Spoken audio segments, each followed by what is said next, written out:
लोकशाहीचा बुलंद आवाज, रिपब्लिकन वार्ता, महाराष्ट्र. आंधळ दळतानी कुत्रपीठ खातं असं जातेगाव ग्रामपालिकेचे कामकाज सुरू. जातेगाव समस्यांच्या विळख्यात घर दुमजली पण दाखवले जाते पत्र्याचे. बातमी येते नांदगाव येथून. नाशिक नांदगाव तालुक्यातील जातेगाव येथील ग्रामपालिकेत घरकुलाचे गैरव्यवहाराबाबत नांदगाव पंचायत समितीला तक्रार दाखल करण्यात आली असून अद्यापर्यंत जातेगाव ग्रामपालिकेने व नांदगाव पंचायत समितीने कारवाई केल्याचे दिसून येत नाही. यात सावळा गोंधळ होत आहे की काय असे तर्कवितर्क जातेगाव येथील नागरिकांमध्ये सुरू आहेत. याबाबत सविस्तर वृत्त असे. जातेगाव येथील गरीब व गरजू घरकुल लाभार्थ्यांना शासकीय योजनेअंतर्गत घरकुलाचा लाभ देण्यात आलेला आहे. परंतु घरकुलाचा लाभ घेतलेले लाभार्थी हे सदर घरकुलाचे वापर स्वतःसाठी न करता दुसऱ्या लोकांना राहण्यासाठी वास्तव्यासाठी दिले असल्याची खळबळजनक घटना समोर आली आहे. काही घरकुल लाभार्थ्यांनी घरकुल बांधकाम पूर्ण झाले आणि ते इतरांना राहण्यासाठी भाडेतत्वावर दिले आहेत, तर काही घरकुल लाभार्थ्यांनी घरकुलच विकले आहेत.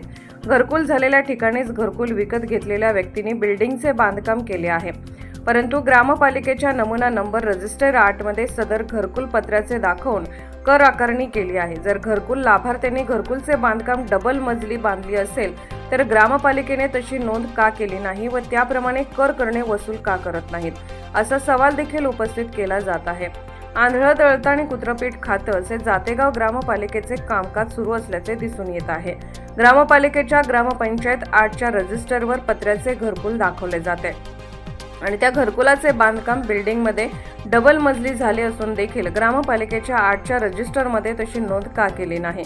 तरी ग्रामपालिकेचे ग्रामपंचायत अधिकारी व ग्रामपंचायतीवर सखोल चौकशी करून कारवाई करण्यात यावी. या नियमानुसार सदरचे घरकुलचे हस्तांतरण करून गरजू व गरीब कुटुंबांना देण्यात यावी अशी मागणी जोर धरू लागली आहे. याबाबत नांदगाव पंचायत समितीला तक्रार अर्ज दाखल होऊन देखील नांदगाव पंचायत समिती देखील बघ्याची भूमिका घेते, हाही प्रश्न उपस्थित केला जात आहे.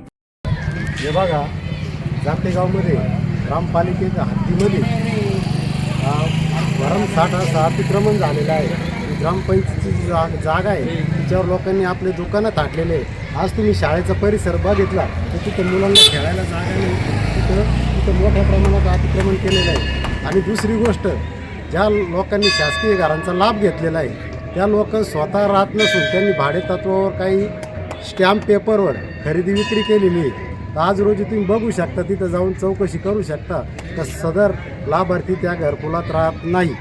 तरी याची चौकशी व्हावी यासाठी आम्ही वारंवार गटविकास अधिकारी यांना आम्ही अर्ज सादर केले होते, परंतु अद्याप त्यांचं आम्हाला काही उत्तर मिळालेलं नाही. फक्त आम्ही बघू, अतिक्रमण काढू याच पद्धतीचं, परंतु अद्यापही ते अतिक्रमण निघालेलं नाही. आज शाळेचे लहान लहान मुलं आहे, त्यांना खेळायला जागा नाही किंवा शाळेत घुसायला सुद्धा रस्ता ठेवला नाही. गेटच्या आवारात ते अतिक्रमण झालेले आहे. तसेच काही लोकांनी बेकायदेशीर जागेवर पक्के बांधकाम केलेले. मग ही ग्रामपंचायत जाणून बुजून त्यांच्याकडे दुर्लक्ष करीते असा माझा त्यांच्यावर आरोप आहे. रिपब्लिकन वार्तासाठी नांदगाव प्रतिनिधी मुक्ताराम बागुल, नाशिक.